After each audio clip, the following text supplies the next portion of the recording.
Hello, loves. Danielle at These Enlightened Edits here. I wanted to let you know that the video you're about to watch is actually from an Instagram live that I did with Mint Fairy after the interview that we recorded together for their YouTube channel. So if you're joining me from Mint's pages, hello, and thank you so much to those of you who have been supporting that and joining my page from Mint's. I absolutely love interacting with you, and I really love and appreciate that interview that Mint and I did together. So after you watch this video, go to the link that I've put in the description. If you haven't seen it already, check out that interview and be sure to check out the rest of Mint's content as well. Their work has been really integral in my relationship with the Fae over the years and self-awareness and appreciation with magic in general and nature spirit etiquette and so many mystical, magical, wonderful things. So if you are one of my people, I am sure that you will enjoy Mint's content as well. So be sure to check that out after this video. But we're going to jump into today's video, which is all about the Akashic record and some phenomenal spiritual chat that Mint and I were able to have on our Instagram live. You'll see we jump right in discussing that interview and then get into personal stories of mine from the Akashic record. Mint asks some great questions and shares some of their experiences as a practitioner as well. So I know you're going to enjoy this session, and let me know in the comments what you think, or if you have any questions or suggestions on things you would like Mint and I to talk about in the future, because I'm sure we'll be working together again. Enjoy the energy. I watched it. It looks great. It's a really fun video, and I'm sure that people have a ton of questions they want to ask you, but I know that we wanted to really dive into the Akashic records today, which I would love to talk about. I would love to hear some things from your perspective and find out what made you start to become interested in them. Yeah, so I realized that I was always kind of intermingled with I say Akashic record, but however you say it is fine. Yeah. I just didn't know the language for that. And that happens with so many magical things, right? We realize once we start researching something, or once we finally download or have a hit of intuition, what there's actual names of things that we've done kind of all along with our gift. Yeah, so I kind of always astral traveled, and I was doing that a lot with spirit since I was a little girl.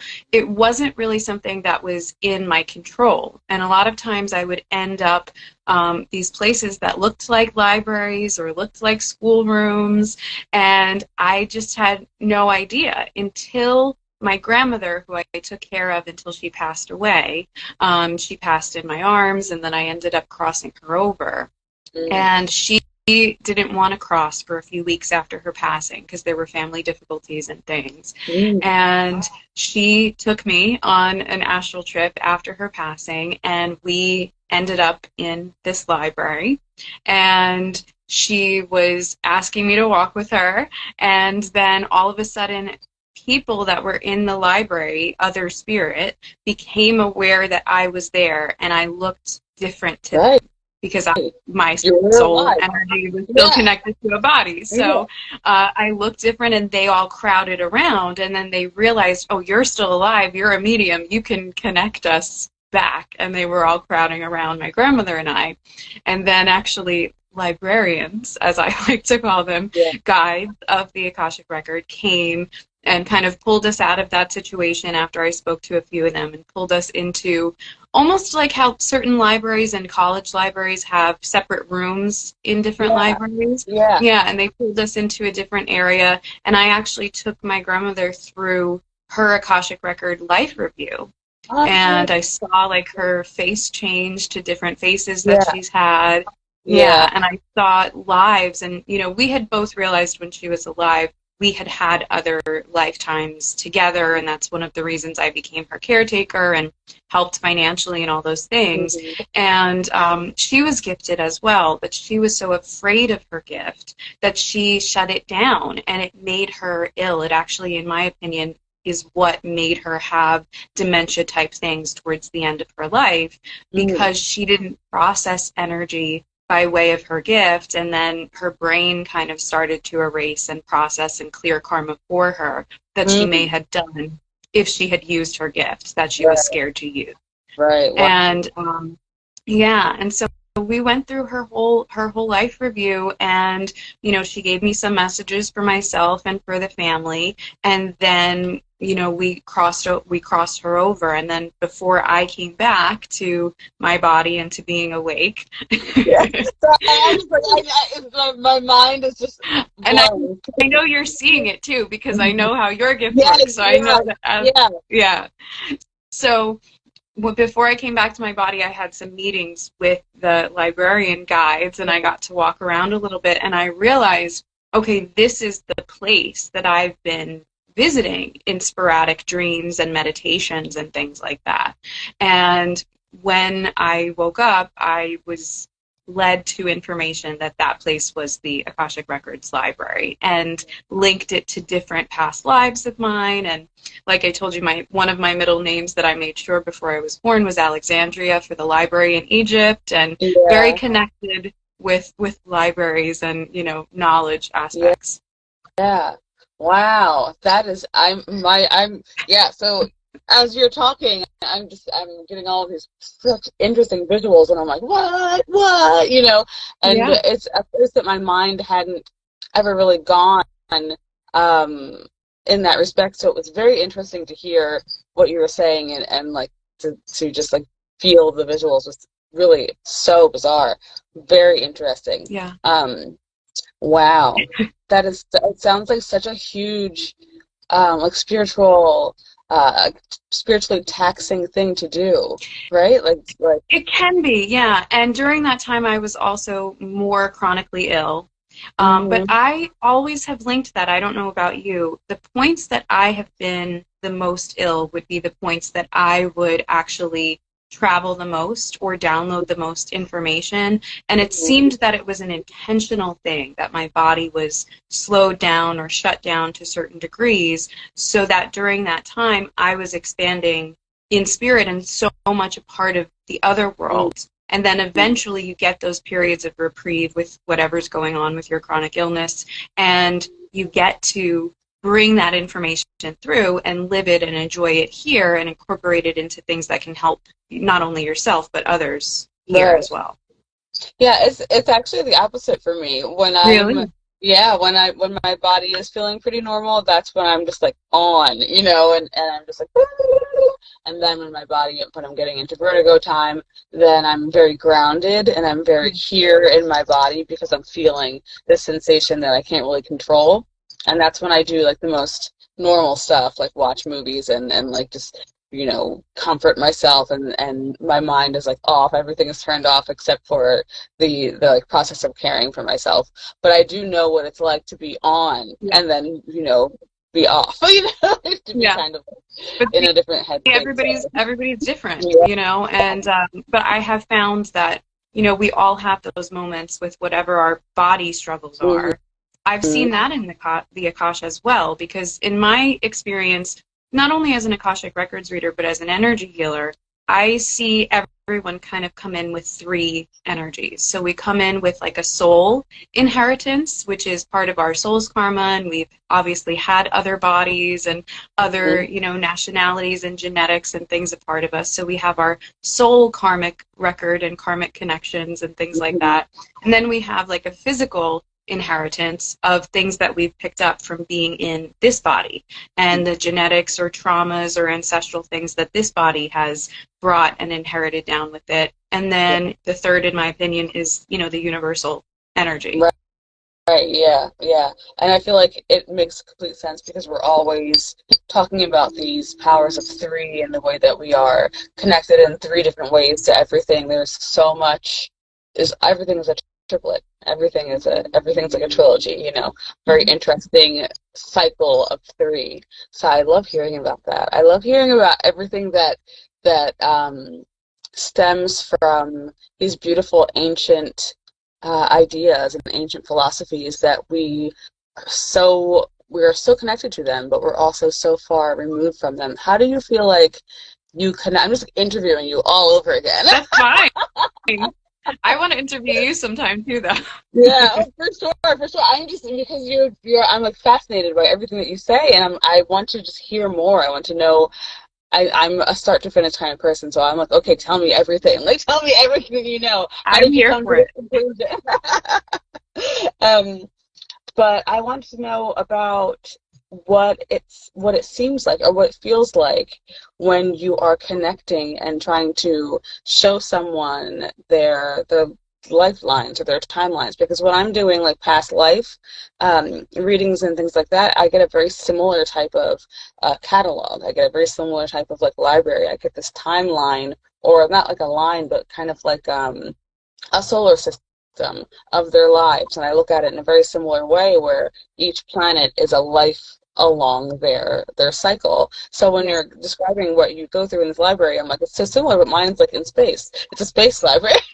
Well, it's malleable because it's Mhm. energy. So I've worked with people that will see the library as books and very kind of classical, library aesthetic, Mhm. depending on what you like. But I've also worked with people that, you see scrolls and you see it more how it Mhm. was in Egypt. People who are more used to technology can have seen it as videotapes, Yeah. or as CDs, or, CD-ROMs, now computers.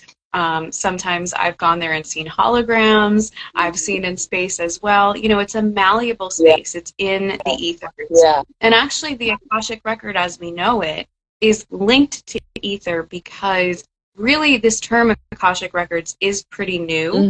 It Mhm. is based on ancient, devices and ancient knowledge, Yeah. but really as Akashic records, that stems from the Theosophical Society in like the 1850s and Right. later. Yeah. So people like Helena Blavatsky and, that group, and then eventually in the early 1900s, Edgar Cayce, Yeah. they kind of really coined the terms Yeah. Akashic records. Yeah. Yeah, and so It's they're interesting. based on the Book of Life.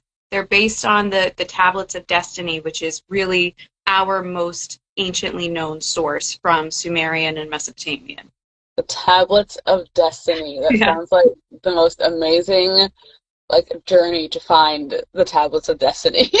Yes.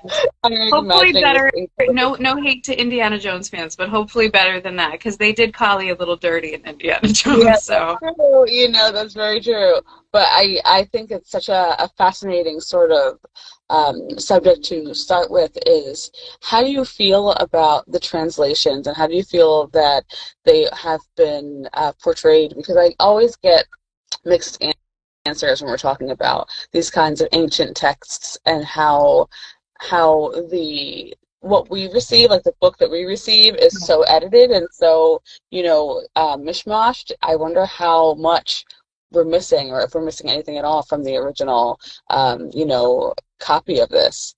yeah.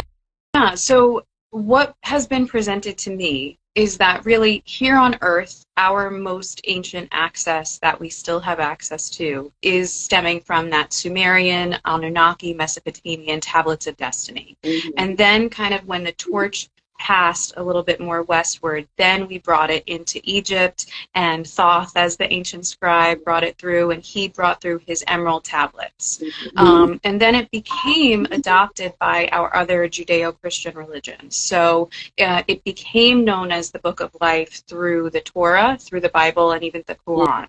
So we had this example always in our histories and our ancestors' histories where there was something where our forms of higher power, however our groups saw that at the time, felt that there were these record keepers as part of higher power and these records, whether they be books or tablets. And it was actually thought that for a long time that you could only access the past. But the real translation is, yeah, but the real translation is the Tablets of Destiny started because once a year around astrological new year, the Sumerian gods would meet and they would decide and have like a conference about the destiny of creation, Yeah, and for creation in the year ahead, and they would mark it down. And so it really is the past, present, and future. And yeah, people get confused by that. yeah, because these people are always thinking of the line again, instead of just the cycle and the flow and how things actually are flowing. Yeah. Why would someone want to have their Akashic records looked at? Like, what would be the benefit of that? Yeah, so the benefit, in my opinion, is that we can see the links of how things are affecting us now. I've always remembered my past lives, but I'm a very different type of past life reader because I don't like to play with people that just want to have been someone famous or, just want to know about their past lives to escape. Yeah. I don't think that's the point. And even though I believe we are still linked to those timelines through our soul and that to some degree everything is happening at once on a cosmic scale rather than linear time, I see a lot of people go the route of past life escapism into the life that is over, just because it was known, or trying to escape into those lives that they have more affinity for than this difficult, dense time now. So there are some people, in my opinion, who misread the records or misread their signs from their own soul or even from other readers because they get kind of caught up. Famous things, in my opinion, also sign up to act as archetypes. So they're not only the thing that they were and the actual soul or person or historic event that they were, but they're kind of a marker, like on the highway. If you're reading or being read, sometimes we get excited about the marker and we attach to the marker instead of keeping going in that direction. To find out who we were. So it's like there's been thousands of people identifying as Cleopatra. There were 7 Cleopatras, but not the thousands, that have claimed, even though I believe we can be fractalized. But in my opinion, a lot of those people maybe were trying to be drawn back to, let's say, Cleopatra's time period. Maybe they were in her guard. Maybe they wore her coin, and that was trying to be their sign to say, explore that, And sometimes we get excited and we don't keep exploring. And so the benefit is really, I was Cleopatra! and, no shade, no hate. If you need to explore that for whatever your reasons are, that's fine, but I think it does confuse things, and the benefit of having a real records reading, and diving as deep as you can is that you can find the links of why you're experiencing things the way that you are now, why you process things in a certain way. And with past lives, I've always found our past traumas, if we have any, or karmas or woundings, will link to traumas that we have from childhood. So you don't even have to believe in past lives. You can just believe in inner child work. And if it was a true past life, there will be signs that have already mirrored even before you ever looked into it. Yeah, totally. I can see so much about people's past lives just from their first memory. I always ask people, like, what can you remember before anything else? What do you remember the most from your childhood? And as soon as they tell me that, I'm like, okay, I'll give you every detail, and I can see every detail, and I can see every color and every texture and everything that stands out to them, and everything that is more of a bold point. I'm like, that was a part of your life before. Like, that was something that was, your career, or something that was so huge. And it could be like garlic, like the smell of garlic. Yeah. Like, oh, yeah. You worked on this garlic farm or something, but I can feel it. I can feel that tie-in, that interesting tie-in between just a scent and then an entire lifetime. It's very interesting. Yeah, and there are things like our soul contracts with people and experiences, even our traumas and our goals, that can be accessed through the record and understood how it kind of all interconnects, and the quantum entanglement, of it all, and how it's so interjected with everything else. And the way that I look at it in terms of the future aspect of the Akashic record, some people believe that all creation is finished, right? That's very Neville Goddard, and, destiny is already set in stone, and that's fine, if people believe that. I do believe that it's more like, for anyone who still writes on a notepad, if you write on the notepad, if you pull up the paper, you can see the indentation from what you just wrote. So that's how I believe our past and our present are, co-creating the future that we're propelling towards. And so if we look in the Akash, how did you get here? And why are you here right now?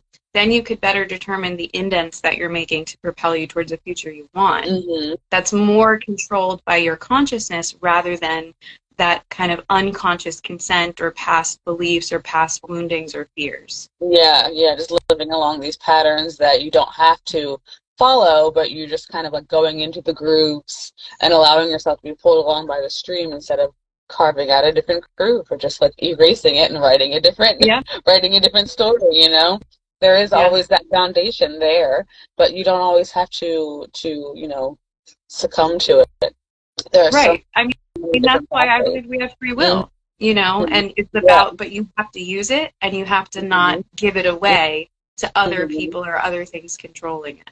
Yeah, and especially very early on. The more you give it away, the less it belongs to you, no matter how much you think you possess it. The more you give it away, the more you get used to giving away, the more that you just let your free will go, people just allow themselves to be controlled by other people's decisions or other people's, minds. It's really Or your interesting own now. trauma and the decisions that they left you with in the past, even if they're not around anymore. Yeah. Anything that has affected you in that strong sort of way where you'll never forget it, it shapes your path because now you have all these little limits on the side that that people have put in place for you or that have ended up happening. It's so interesting. It's so interesting to think about and to talk about, especially in that form of this is perhaps a life that we're living that has already been laid out for us, and you can feel yourself deviating from your path, and you can feel like intuitively, you can feel yourself when you've made a very big decision that's going to shift that destiny, is going to shift your journey into another direction, and it's just such a fascinating thing to think about. Have you ever had an experience like that where you've seen or noticed that now you've changed your direction, so you can feel that sort of like your path shifting over and going, oh no, this way now, Yeah. I mean, I've had that quantum leap experience, and I had some strange things happen, man. I quantum leaped once, and I changed part of my natal chart. What? I don't know how, and I discussed it with another shaman friend of mine, but I knew always where my Mars was. And then I quantum leaped. I was going through a lot of turmoil in life at the time, and I quantum leaped into a different timeline. And as I was doing so that night, I had a dream that, oh, the lights just flickered. I had a dream. Yeah, I had a dream that there was a Mars candy bar, which I never even ate, underneath my bed. Wow. And then when I woke up, that's what sparked me to look at my natal chart again, and my Mars was on a different planet. Wow. That's so bizarre. That is so bizarre. Yeah. But you can feel it. I don't like to say we're ever off path. I think we're given opportunities to decide. Like on my podcast, the most recent episode that's up, I was talking about what my guides and I call exit points. So that's kind of the map that we lay out in my experience before we're born, and we kind of set many different exit points or potential exit points for our life. And when we get to one or approach one, we can feel like something big is about to happen, or we can feel depressed or dark night of the soul, or some people get illness or a threat of illness or potential accident. And we kind of have a mini check-in and a life review. And during that time, we make the decision during that exit checkpoint if we want to continue in that life, if it's going the way that we thought, if we think we can continue to handle it. And most people move through them and don't remember it as anything other than, oh, I almost got hit in a car accident, or my doctor thought I was sicker than I was, or something like that. But then, sometimes people do choose an earlier exit point than most people would think they would choose, and that's when they actually pass away. So we lay quite a few maps, in my opinion, and quite a few timeline potentialities, and then it allows for that deviation and use of our free will. Yeah. Wow. That's a lot to think about. My brain is like, wow, I'm imagining these interesting scenarios where someone is given a choice as to whether or not they want to continue with their life the way they're living it. And I think about that a lot in terms of like people becoming very ill, and or having an experience where they felt close to death, And then when they come out on the other side of that, you're like, oh my gosh, you have this new kind of, lease on life, and you're like alive again, and you feel that passion and Yeah. that joy of everything. I've definitely gone through that experience more than once, Yeah. where I, been so close to dying that I when I didn't die, I was so insanely grateful to be alive, and I'm like, I feel like I was just reborn. Like Yeah. everything on the earth is fascinating and amazing and wonderful to me, and it's a really interesting sort of gratitude that comes from really understanding your own mortality. It's crazy. It's bizarre, Yeah. but also so fascinating. It's really fascinating. Well, that's why, in my opinion, no one actually dies before their time, Mm, because you just have multiple times. It's just about which time you actually choose from a higher soul level. And some people actually have like the life flash before their eyes. That's them kind of remembering that mini life review choice to decide mm. if they want to go Oh forward. Some people yeah, remember yeah. it, some people don't. It's like dreaming. Some people remember all their dreams, some people don't. hmm Yeah, that's true. Yeah, I remember watching. I think I told you before. I watch people's near-death experiences, not all the time or anything, but there was one because someone sent one to me where this man, he died and he saw fairies and like nature spirits everywhere, and he was like beside himself. He couldn't believe it was happening. He was like, I have no idea. I don't believe in fairies. I don't have any connection with fairies or anything, but he had been like riding his bike, he had like an off-roading, I'm so terrible with terms, a bike that he would jump through hills on. I don't know. And he used to do it Like a every dirt day. bike? Yeah, well, no, not a dirt bike. It was a regular, like a mountain bike. No. Mountain bike. What happened? Oh, yeah, that it shrank. Yeah. Sorry. Yeah, but he's on his mountain bike and he goes to the same trail every day. He hits the same bumps every day. But this one day, someone had dug the trench deeper. And so he was going high speed thinking he's hitting all the same bumps. And he hit this new hill and he just flew off of his bike and he was like, I'm going to die. He knew it, Yeah. flying through the air. He was like, this is it. Like, I'm dying. There's no way I'm surviving this. And he had a whole entire life review while he's flying through the air, and he lands and he's all like, broken, and Yeah. he's just like laying there looking at the sky and thinking about his family and having all these different images flash before his eyes, and then he can start to see the trees like moving slower, Yeah. and even like having faces, and they're talking, and he can hear, but they're not speaking English, but he can tell that they're talking, and there's nature spirits coming down and like looking at him, and they're talking, and they're all communicating. The plants and these spirits are talking at the same time, and he's just like, what is happening? He couldn't believe it, and then he woke up in the hospital without a broken bone, and he's Did like, he I don't know retain the what that ability? was. Did he retain the ability to hear them? No, Awesome. no, he No, he didn't. didn't. I don't know, actually. I don't remember. I don't think so. But I know that he continues to tell the story because it was just the most bizarre thing that had ever happened to him. He couldn't Yeah. believe it. It's just like, this is bizarre. And I know that there is a video on YouTube. Um, I don't know. I don't remember the man's name. Terrible. I'll put it in my story though after this so people can watch it because it was amazing to me. I love hearing about those kinds of encounters where people have these incredible experiences, and it's something that they just can't forget. They can never forget that. Have you had an experience like that? I would love to hear about it if you did. Of a near death? Well, yeah. Now, so I was gonna say, no, like an intensely euphoric, like interdimensional creature being experience. But now, Yes, anyone. being experiences I have probably far too often. I have way more than my share. But Yeah, I bet um, you do. I bet, yeah. yeah. Yeah, I mean, we talked about starseed stuff, and I have a lot of those kind of interdimensional experiences.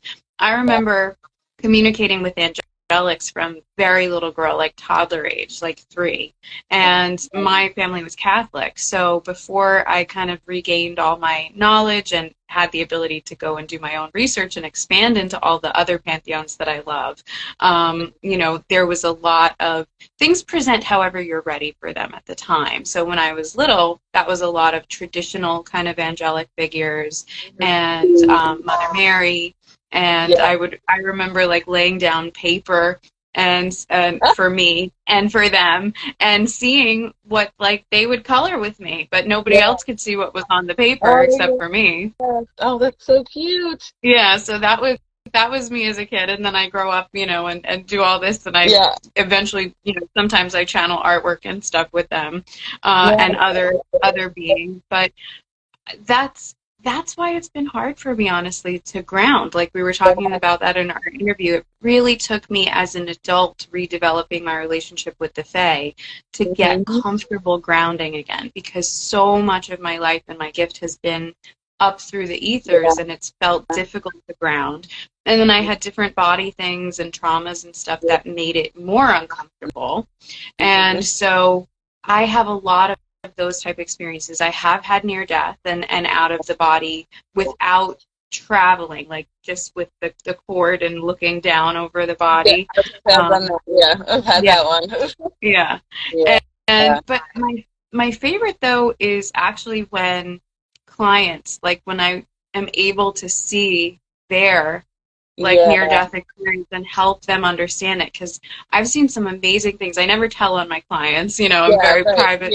Privacy is very important to me. But the different dimensions of just when it's your own experience in your own life, you can be flooded with that euphoria or that pain or that fear or whatever it is for you. But as a reader, having the privilege to see someone else's experience without that emotion clouding it, it's so cool to see how so many different types of people have different dimensional experiences, and they're like normal people. They wouldn't ever have thought that, and they do. You come back from a near death either with gifts sometimes that you didn't have, or you use that exit point to completely shift to a timeline that is more accommodating to the things that your soul wants to accomplish, which is something that the Akashic record can be helpful for as well, in terms of understanding what are your hang-ups, for either your soul or for your ancestral stuff that's part of your body. What are those hang-ups that are keeping you hitting that glass ceiling over and over and over again?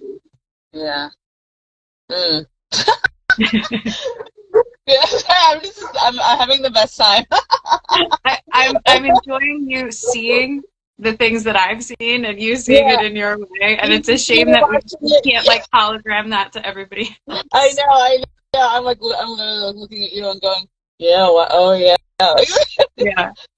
oh, that was that person's experience. I don't know who they are, but they were someone that Danielle helped. Yeah, that's. You're like, I don't want to, spill my client's secrets, and I'm like, no, don't. I don't see any faces, just bodies. Yeah, just bodies and hair. It's when I think about this traveling, this astral traveling, and being able to experience different timelines or different dimensions at once, and seeing different dimensional creatures at once, it makes me think about how many realms are able to access ours, and what that looks like, what that actually looks like on a completely visible level. Can you imagine if you could see everything at once, like here, people, in my experience, some people do or get very close to that. That would be where I would see a gifted person who is actually on the schizophrenic spectrum. Okay, so that is what I was. That is something that I think about very often. And they cannot tell the difference between the overlapping different forms of reality, different forms of dimensions, because there's just so much happening, streaming through at once. Plus the way their own brain is wired differently, and maybe misinterpreting some things or picking up on the cues of their nervous system that some of them get quite afraid. I have worked with several people in that position, but it's difficult because I never want to, any medical condition, I want someone to be comfortable to work with a medical team and spiritual. I believe in a holistic, perspective and point of view. Yeah, I totally agree. I 100% agree with you. And as a massage therapist, I also specialize in care for schizophrenic patients. So it's always really interesting to be able to approach that with at every angle, you know, offering comfort and offering like spiritual comfort as well, because I find that a lot of the people that I work with had a ton of religious trauma. Like that was such a huge thing that came up, and it like broke my heart. It like broke my heart because it really puts people in a position where they don't feel like they have a grasp on what's safe and what's okay, and it's terrible. It's terrible, but it is also really amazing to think about that concept of being able to sort of tap into so many different frequencies, and there isn't really much of a way to treat that, to help people to treat that the way that there is in communities. Like I remember, you know, having experiences as a child with people in my family and people that were in our church groups and things that had mental illnesses, that they were able to have support from the spiritual community and from the medical community at the same time. Like I really wish that there was more of a resource for that for people, because it's so important that people have that kind of support. Like I truly believe it's so important, because when you have abilities like you and I, and when you're in a space where people are accepting and understanding of that, they help you to take care of your mind. You know, they help you to filter and to block and shield and to be okay in your life. And people, I think people really need more of that kind of training in general, like just humans in general. We are all so open, and in times of our life, like whether we're in a highly emotional state or a high spiritual state, maybe we're in love, maybe we're going through some sort of hormonal shifts, and we're just like wide open and receiving all these things at once, and people need help when they're going through that sort of thing. And you know, no matter how gifted you are, no matter how much connection you have,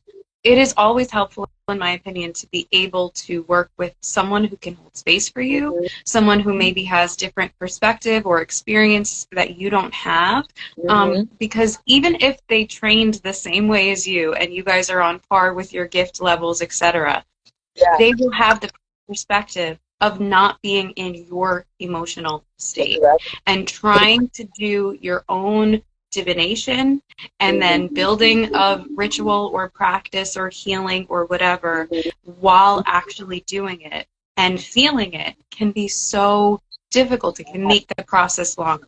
So there really is, I had so much shame about working with people, and then I didn't have the funds to work with people at different points in my life.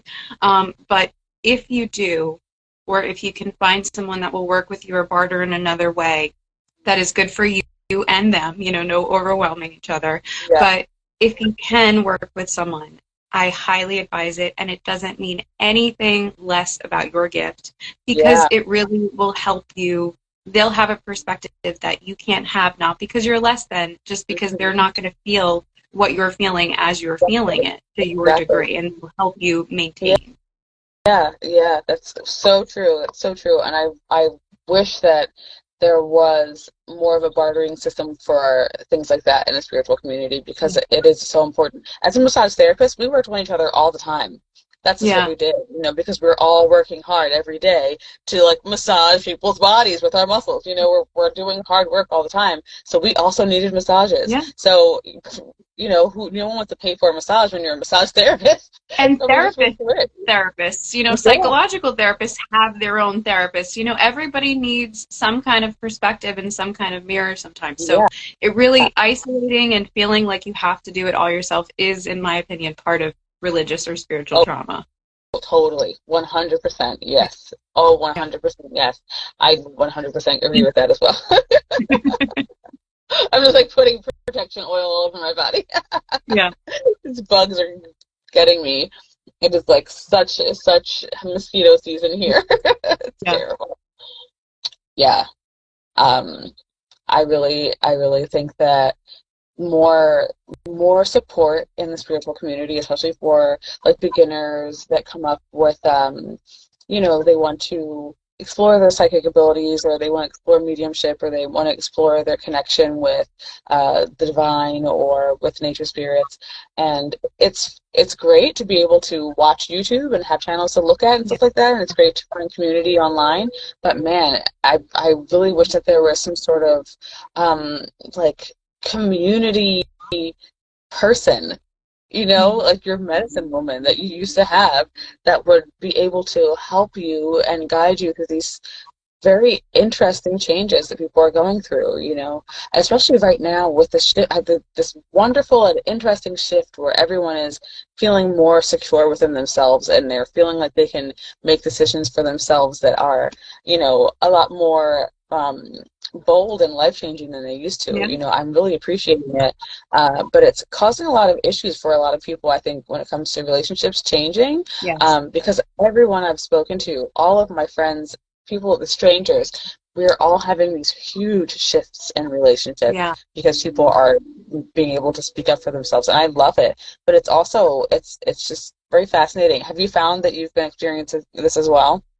Yeah, and not only with individual relationships, but also soul groups, I have found. If you have had and been a part of a group, whether that's an actual blood family group, a friendship group, a coven, different transitions and shifts I've been finding over, like, I would say the past 2 to 4 years, really big soul group shifts among people, where you were really resonating with a group for a certain number of months or years, even maybe even your whole life, and then all of a sudden you reach a point in your healing journey and they're not matching with you anymore, and it's just like done. You start to, you'll always know, in my opinion and experience, when karma is nearing its end with someone or with a soul group, or the lesson is ending, because you'll just start to see things they do differently. They might start to annoy you. You'll start to notice things of ways that they're inconsiderate when you never would have thought of that way of them before. And you just can't, like, even if your mind and your heart want to be around them because you always have and you still have love for them, sometimes your body will, like, repel and be like, I'm itchy. Or, what's really common? Coughing or burping are really common for your body to, like, cleanse the energy and be like, hey, we're uncomfortable here. We got to get this toxic stuff out. And you start to not be able to keep up with messages, from them. Either you're on different schedules, but even if you're not, you're just like, I can't find the energy to answer them right now. I don't even know what to say anymore, even though this person, I used to talk to them about everything. And what often happens is the person who notices it is the person, or notices it first, is the person that is healing out of that frequency that they were in previously. And usually the other person is more attached to the karma that maybe had you two connected and had a soul contract, or a karmic tie, and they will push back. They'll notice you start to pull away, but it's not even that you're pulling away from them, it's that you're kind of going upward. You're ascending. You've healed certain things that you were attracted to the other one to really experience with, or have them validate, certain levels for you, and you're kind of done with that. You're ascending out of that, and they're still here, and they haven't figured out how to do that for themselves yet, or maybe they're not meant to in this lifetime, and they will try to either attack you sometimes and be like, why are you so busy? Why do you have a new partner? Why do you have a new job? Why did you lose weight? Or why, whatever it is. Why do you think this? I never thought you had that opinion of groups or religious rights or legal rights or whatever. And they will like lash out or try to be extra clingy because they feel like they know the karma's done. And if you have ended karma with someone, if you're shifting out of karma, if you want to continue that relationship, whether it's a person or a group, both sides have to be willing to change the communication style and change the foundation of what the relationship has always been, and be open and honest and find a new way. And if the other person can't do it, then the relationship it's over. Will not change. Yeah, it's so interesting. And when you say that, yeah, the other person has to, you both have to want to start over. Yeah. So you really have to ask yourself the question of, okay, so if you met them today, would you want them in your life? Yeah. Because if not, then you know what that means. You know that that part is over. Yeah. What was that? And sometimes you don't want to. Sometimes you don't want to continue the relationship, Yeah. because of your reasons, whatever they are, or because you gave them so many chances and you Mhm. just don't have energy to do it anymore. And you have to go where you have to go. And not everybody can go to another level with you. It doesn't have to be a higher level. It could be lateral, but it Oh, just whatever yeah. is good for you. And Hmm. people discover, especially on the healing journey, that you resonate differently. And a lot of spiritual people have a lot of shifts in their Yeah. relationships over their lifetime, because most of us come to some kind of awareness of what we believe of the karmic system. And we're just like going through it and checking things off the list. It sounds terrible, but we want to move It's through that true. karma. Yeah. Yeah, yeah, And yeah. You we want want to to be grow. done. Yeah, we Yeah, you don't want want to be karmic present. relationships anymore. And if you Yeah. think about it, why would you want a relationship anyway that Hmm. is just based on the imbalance that karma is? Because somewhere, if you examine the relationship, there was imbalance. One person was overgiving, or it was all based in, traumas that you shared, kind of trauma bonding type thing or Yeah. something like Hmm. that. And even if it felt good at the time, because it needed to, it Yeah. won't feel good when you've healed Yeah. those things. That's very And if true. they haven't healed it as well, or are willing to set their stuff aside when they spend time with you and have a Hmm. different kind of relationship, then it rarely works. And then we move through. Yeah.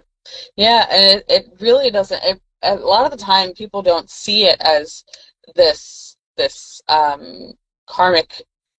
ending. They see it more as just like this surface, like earthly, like, oh, we just grew apart, that kind of thing. Yeah. And yeah, like sometimes you grow apart. You grow apart from people, and sometimes there is something that you recognize in yourself that you recognize in them, and then that changes and you don't recognize it anymore. You don't see it there anymore. And it happens in every relationship, not just like romantic relationships. It happens in all relationships. Yeah. If you're someone who is actively growing and changing, and you're like, hey, I want to add these things to my life, or I feel like I didn't like that I did this for so long and now I want to change that about myself.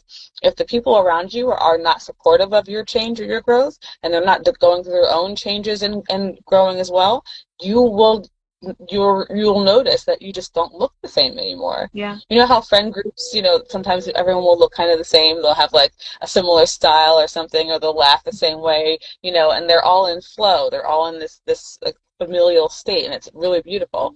And then as you're growing and changing, sometimes you grow together and you all keep kind of the same thing, but sometimes there are some people that just start to change. They start to shift. Their body language changes. They become rigid, and you can tell that the group isn't cohesive anymore. You Yeah. just don't feel that same alignment anymore. And I saw someone ask a question. I Yes, saw I know. I someone say, wanted to go up to yeah, that too. I once you see feel this energy, miss_read too. Is that yeah, the one? yeah, Okay, so I see once you feel this energy and recognize that they aren't evolving with you, do you need to end it? So that, like we were saying, that's a personal choice and you need to feel it out on your own or with assistance, in terms of you need to be able to evaluate, is this the type of person or group that will respect when I bring to them, if I feel safe to do so, that I'm feeling like things have changed and that I am invested enough. I would like to see if we can change our relationship, or I'm not going to be around as often, or I'm not going to be available for XYZ that I always used to do, right? That happens a lot when a relationship is kind of drifting apart because of that reason. We start to notice, well, this is where I way overgave. And I'm hmm not willing to do that anymore. I yeah, was really hurting myself, and the other person was always benefiting. And it's my fault for not saying something sooner, and letting them do that.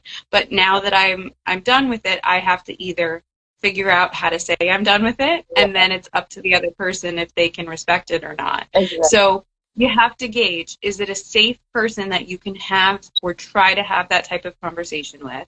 And you can always try. It's difficult, and I'm going to be honest, sometimes I have just not answered people in past years because you don't know what to say sometimes, and you just don't know how to try anymore. Yeah. But in more recent years, I've been able to, have that conversation and be like, I feel something shifted and something changed, and this doesn't feel like the place for me anymore, or our relationship as it was doesn't feel like the place for me anymore. I feel like and always put responsibility on yourself first, overdid this, or I didn't have boundaries here, and now I am gaining boundaries there. So if you can respect that, how I'm changing myself and how I would like you to change some of your behavior so that it benefits, what I need in my life right now, that would be great. But always offer the other person the option and the respect. Maybe they don't want to change. Maybe they're not ready to change either themselves or the relationship. And you have to be okay with that as well and let them have their reaction. They're entitled. You've been thinking about this for how long? You've been feeling it out for so long. And they could have been ignoring it. Yeah, they could have been ignoring it and feeling a shift and feeling a change, but not have the verbiage or, whatever it is to actually admit that even to themselves. So when you bring it up, if it's an appropriate time for you and them to do so, if they have a reaction, it doesn't always mean that the relationship is over. Yeah. Sometimes people have a reaction and then they can come around and they can say, I want to try. But also you need to decide the amount of chances that you're willing to give. Yeah. If any. Yeah. That's very true. It's very true. It's very true. But yeah, you don't have to cut anything off. I'm definitely not a cutoff person. I'm not a, cancel them, cut them out of your life kind of person. I'm definitely a benefit of the doubt, talk it out, be open and be communicative type of person. Yeah. But you have to understand that, like you said, both people have to be willing to make that sacrifice. Yeah. You have to be able to say, yeah, I'm going to tell you how I'm feeling, and I'm going to do so in a way that is like, articulate and try to really express my feelings to the best of my ability and allow the other person to do the same thing. And know that you're not always going to be on the same page, and sometimes it's not going to end up with you both being like, all right, that was great, high five. Sometimes that's going to be it, Well, it's going to be hurtful for someone, usually. Yeah. And, breakup, it's a breakup no matter what kind of relationship it is. And if you're, like, my problem was always that I would over-explain. Like, I would over-explain all the reasons why I was feeling different and even over-explain my problems and everything. And it can be helpful. I always tell my clients, voice record. The difficult conversations, voice record yourself. We all have voice notes, something on some device that we have. Voice record yourself, speaking to the other person, and get it out that way. Listen to it back, and then that will help you decide, okay, this actually doesn't need to be said. That's just me, rambling. That won't help the situation for them or me. And it also, in that moment, you can do an act of self-healing, and you can show compassion to yourself, because sometimes listening to yourself that way in kind of the third person, you'll realize things that you need to work on for your own healing that really aren't about the other person or their behavior. Mm-hmm. Exactly. Or write it out. Write it down too, and then delete some of the email or the text or whatever it is until you feel comfortable. Yeah. Oh my gosh. If everyone did that, the world would be a better place. If you just allowed yourself to say how you felt, look at yourself in the mirror, write it down, record it, listen to what you're saying and how you're saying it to make sure that you're making your point, and that it's coming across in the way that you want it to. Because sometimes you'll have a conversation with someone in person and you'll say something and you'll mean another thing, and it won't be received the way you really want it to be. And when we're doing these growth journeys, and when we're healing in such a way that we have to have these conversations, you want to make sure that you're being understood the way that you want to be, without to over-explain. I am also an over-explainer. I'm also one of those people that's like, I need you to understand exactly how it's forming in my brain, and I don't know if my words can express that. So I'll continue to explain over and over until I feel like what I've said actually mirrors what I'm thinking. But yeah, it is a really good thing to kind of practice in your head or practice out loud what it is that you want to express so that you know that you're expressing it correctly. And then be present for the other person when they're expressing themselves as well. Not just like And waiting for decide your what you thing to want. drop. What do you actually want? In the ideal circumstance, if they reacted wonderfully, what is actually your goal? Because a lot of times we go into situations like that, we haven't decided. We're just like, I have to express this. I don't understand anything. I don't even have a goal of what comes of it. I just need to get it out. And that kind of frantic energy, that is giving, like we were talking about before, that's giving your decisions away. It's giving your power away. And if you go in with an energy where you at least assert some of what you want by being in that energy, by having made the decision, then you're actually receptive to a more positive conversation or result from the person. So don't send it after you do this, and that's going to be an emotional process no matter what. If you voice record, if you write, if you email, if you text, whatever it is, in that moment, even if you reread it back and checked for spelling difficulties or erased things that didn't need to be said, take a break. Please. And if the person is actively texting you, then cut whatever you wrote, paste it somewhere else, and go back and write another text that says, I need a break right now. I will get back to you soon. Because if you're going to keep bouncing that ping pong ball back and forth in that frantic energy, nobody is going to be saying what they actually want and need to say. It's just all coming from emotion and, dysregulation in the nervous system. And that's when you have those situations of like breakups or misunderstanding or fights where and then for weeks you have to go over and over and over it because you didn't take a break to pause to actually assess what you were saying. That's, oh my goodness, again, if everyone would do that, the world would be a better place. And it's hard. It doesn't mean it's easy. It doesn't mean it's even easier, but it does mean you get a better result and a result that you can live with more. It is hard. It is hard because that means that you have to be willing to sacrifice your time and a bit of your emotional state. You have to sacrifice your pride or sometimes your ego. You have to sacrifice your ego. You have to say, okay, I want to be expressing myself the best way possible, and I want to have the best and most positive and healthy result.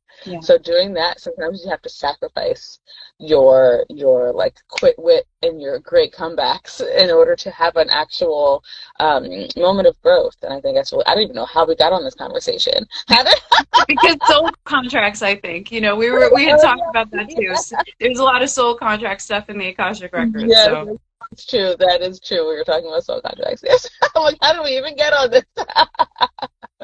It's great though. I do think that's definitely something that Akashic records, like, it's something that will help you to understand why you behave the way that you do, why you react the way that you do, and what to do to heal that sort of thing. To be able to come back around to like clean slate action, so that you can just start over and start with what you want. I'm interested in what it's like when someone comes to you for that kind of a session, when they're saying that they want to delve into their records and find out what needs to be healed or what they can heal.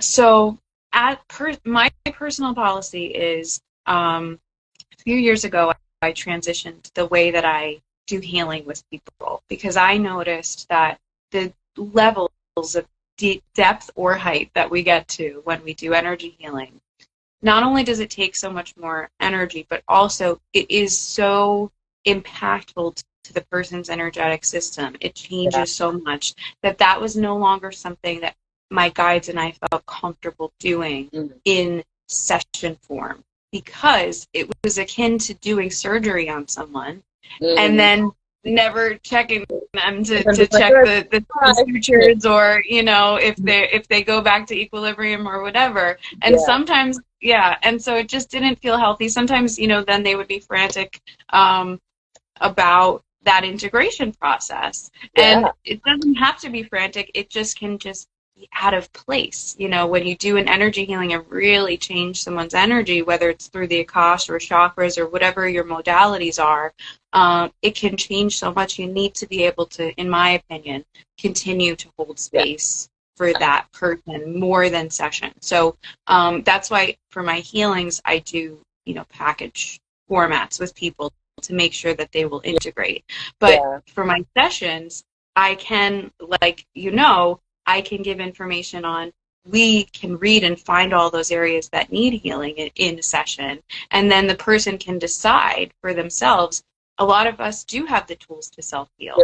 And so you just need that reading. And it's like I, through a session, give someone a map. And always it comes through with tools of things that they can do, things that they can start integrating, mindset changes. So in terms of an Akashic Records reading session, when someone comes, I love to have them prepare questions. Because whenever you get an Akashic Records reading, whether you're doing it yourself or with me or anyone, no matter what, or no matter what anyone tells you, you're never going to get everything. You're never going to get your entire past life history. It's just not possible for your body or your soul to get all that information at once. It's not possible because it's not healthy and it's not safe. And Spirit prioritizes, even in the other, you know, types of sessions I do, Spirit prioritizes everything. So it will be relevant, and the things that we're reading and getting will be relevant for the questions that you intend and or the things that are most prevalent in your field at that time. And the lives that we access will link to the questions that you have. Like, they could be questions about a particular relationship. Why am I struggling with this type of relationship or this type of relationship pattern?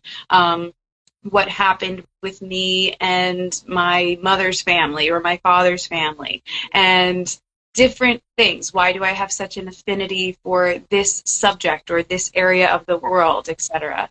And then from your questions, we open up the parts of the record, or from what I can see in your field that Spirit is like putting the blinkers on, like, you need to talk about this. Then we develop those parts of your record. We open those up, and I present them to you in a way of what's coming through in answer to your questions, and show you how it kind of links through that quantum entanglement space, how it's linked with your soul throughout the lifetimes, and how an experience that you had in the past made you develop this unconscious or subconscious belief or, you know, stuck piece of energy or trauma now. And then from there, you have the tools. If it's something that was very in-depth that we would have to do a healing, you can consider if you wanted to do that together, or we can get from your record advice on how you can move forward on that of trying to do that on your own.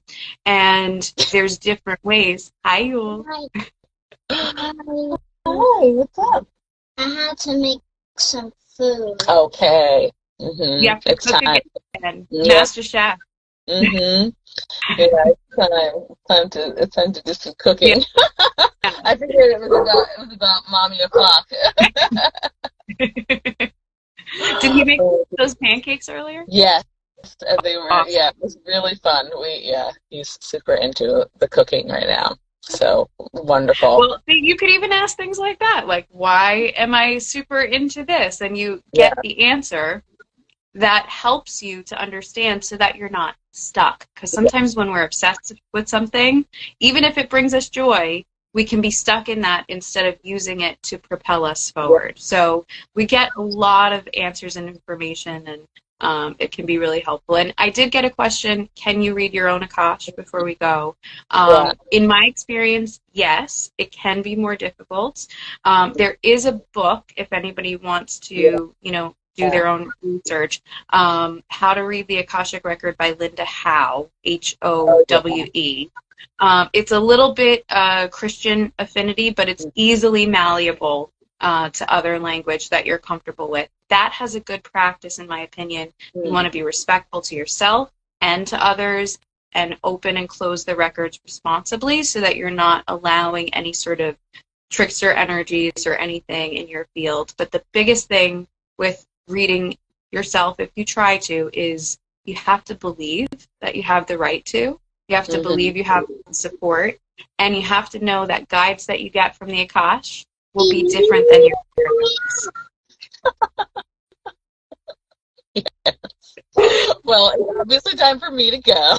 Yeah. But everyone, there's so much information to be had and so much exploring to do when it comes to this subject. So follow along with us, follow myself, and follow Danielle. And check out, if you haven't already, the YouTube video that I just posted where I interview Danielle. It's a really fun video. We had so much fun.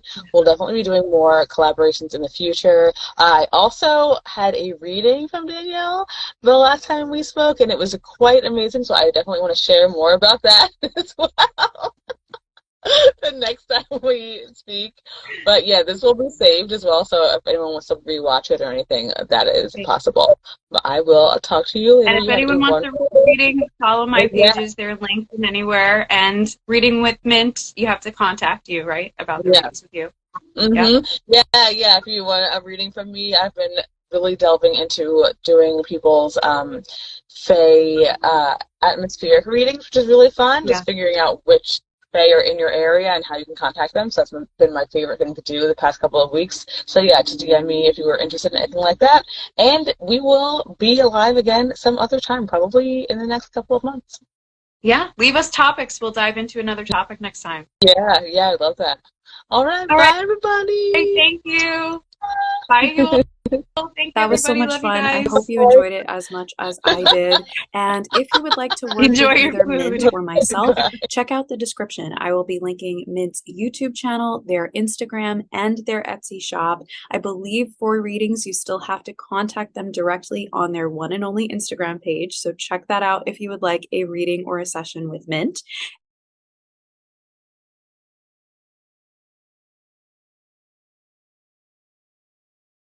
And if you would like to work with me through spiritual reading sessions, including Akashic Records readings, energy healing, energy art, and more, you can check out my website, damseldesigns.com. That's DAMCL designs.com, which is also linked in the description. Thank you again so much for being here, whether you joined us live or here on the replays or on Mint's page. I really appreciate you, and I look forward to even more fun in the future.